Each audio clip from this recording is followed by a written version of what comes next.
दोस्तों, news time में आपका बहुत बहुत स्वागत है। दोस्तों, अमेरिका ने B-2 बॉम्बर्स के द्वारा जो ईरान पर किया था और दुनिया को दिखाया था कि मेरे जैसा कोई नहीं है, सिर्फ मेरे पास ही शक्ति है, वही इंजेक्शन अमेरिका को लग गया। आप कहोगे वो कैसे? रशियन बॉम्बर्स Tu-95, रशिया ने अपने बॉम्बर्स का उपयोग शुरू कर दिया है वॉर के अंदर। 18 तारीख को, 18 जुलाई को अब खबर निकल के आ रही है, इसका उपयोग किया गया।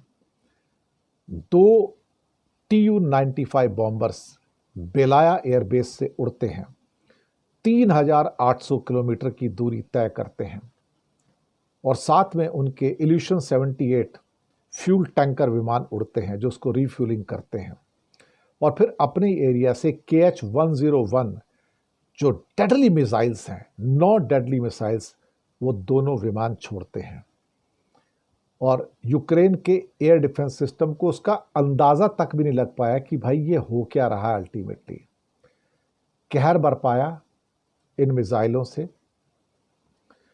3,800 किलोमीटर की दूरी इन बॉम्बर्स ने तय की। अमेरिका चौकन्ना हो गया, ये हो क्या रहा है, टेंशन में आ चुका है। नेटो शॉक में है क्योंकि उसने सपने में भी नहीं सोचा था कि रूस ने यूक्रेन में अपनी स्ट्रैटेजी को चेंज करके बॉम्बर्स को इंक्लूड कर दिया है। ये तो अमेरिका के और ट्रंप के सपने में भी नहीं था कि रशिया बॉम्बर का उपयोग कर सकता है। मुझे लगता है यहां से ये युद्ध चेंज हो गया, ये बदल गया। और उसके बाद इन दोनों बॉम्बर्स ने सारातोव ओब्लास्ट के पास अपने नॉर्मल फायरिंग जोन से 9 KH-101 क्रूज मिसाइलें दागी, जो कि बहुत पावरफुल मिसाइलें मानी जाती हैं और सारी की सारी मिसाइलें निशाने पर लगी। उनका एयर डिफेंस किसी को भी इंटरसेप्ट नहीं कर पाया और अमेरिका चौंक गया, नेटो चौंक गया, हुआ क्या है। पहली बार उनके दिमाग में आया कि रशिया ने अपने बॉम्बर्स का इस्तेमाल शुरू करके इस युद्ध को एक नई स्ट्रेटजी प्रदान कर दी है, एक नई बदलाव लेके आया आयाम के अंदर। इसके लिए अमेरिका तैयार नहीं था।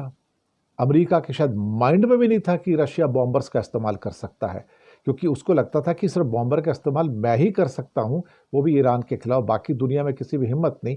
लेकिन वो भूल गया था कि Russia has got almost 40 bombers. कुछ तो नष्ट हो गए, जो यूक्रेन ने एक खास ऑपरेशन में उनको नष्ट किया था, लेकिन उसके बावजूद भी 20-30 बॉम्बर हैं उसके पास अभी भी।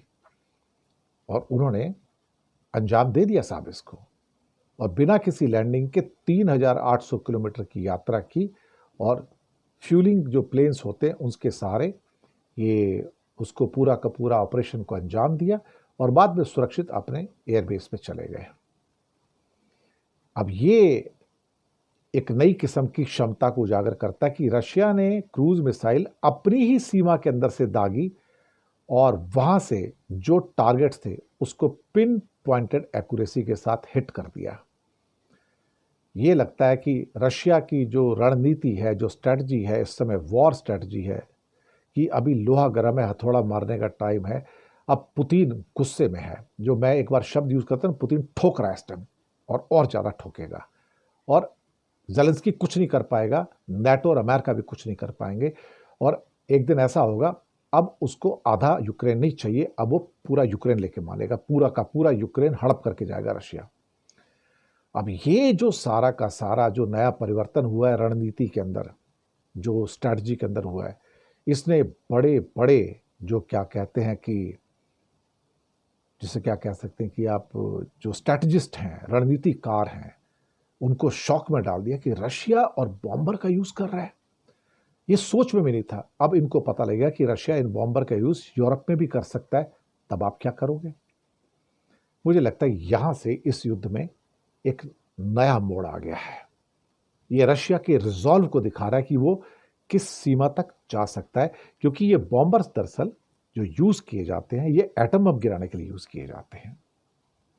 मुझे लगता है कि वार्निंग साइंस क्लियरली अब सामने आ चुके हैं, ट्रिगर पॉइंट दब चुका है। जरा सा कुछ और किसी ने हरकत की तो फिर तिया पांचा हो जाएगा, ठोक देगा ये। शुक्रिया आपका।